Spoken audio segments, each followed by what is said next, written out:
বন্ধুরা, কেমন আছো তোমরা সবাই? আশা করছি সবাই ভালো আছো। চলো আজ আমরা পড়ব চতুর্থ শ্রেণীর পাঠ 6। পাঠের নাম দোয়েল পাখি পছন্দ করে, বিশেষ করে যেসব জায়গায় ফসলের ক্ষেত এবং নদী বা জলাশয় রয়েছে।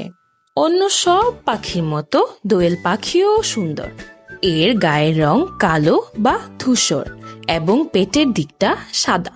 দোয়েল ছোট আকারের পাখি, মাথা থেকে লেজ পর্যন্ত দৈর্ঘ্য প্রায় 6 থেকে 7 ইঞ্চি, ওজন 30 থেকে 80 গ্রাম।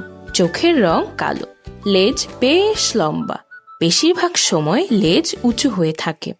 দোয়েল পাখি গাছের কোটরে ও ঝোপঝাড়ে বাসা বানায়। বেশিরভাগ সময় এদের জোড়ায় থাকতে দেখা যায়। এপ্রিল থেকে জুলাই মাসের মধ্যে স্ত্রী দোয়েল ডিম পাড়ে। সাধারণত 3 থেকে 5টি ডিম পাড়ে। ডিমের রং হালকা নীলচে সবুজ, তার উপর বাদামি ছোপ থাকে। পুরুষ দোয়েল বাসা পাহারা দেয়, স্ত্রী দোয়েল ডিমে তা দেয়। প্রায় 2 সপ্তাহ পরে ডিম ফুটে ছানা বের হয়।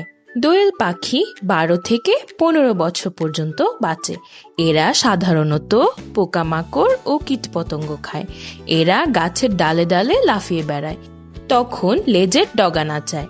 প্রয়োজন না হলে এরা একটানা বেশি দূর ওড়ে না। দোয়েল খুব ভোরে কিংবা বিকালবেলায় মিষ্টি সুরে গান গায়। এদের মিষ্টি মোলায়েম সুর মানুষকে মুগ্ধ করে। আমাদের আশেপাশের অনেক দেশে দোয়েল পাখি আছে। নানা কারণে দিন দিন এই পাখি কমে যাচ্ছে। ঢাকা বিশ্ববিদ্যালয় এলাকায় জোড়া দোয়েলের ভাস্কর্য রয়েছে। এটি দোয়েল চত্বর নামে পরিচিত। চলো এবার আমরা কিছু অর্থ জেনে নিই। কোটর, গাছের গায়ের গর্ত, ধূসর, ছাই রং, মানব বসতি, মানুষ যেখানে বসবাস করে, ভাস্কর্য, পাথর, ধাতু, কাঠ ইত্যাদি খোদাই করে বানানো শিল্পকর্ম।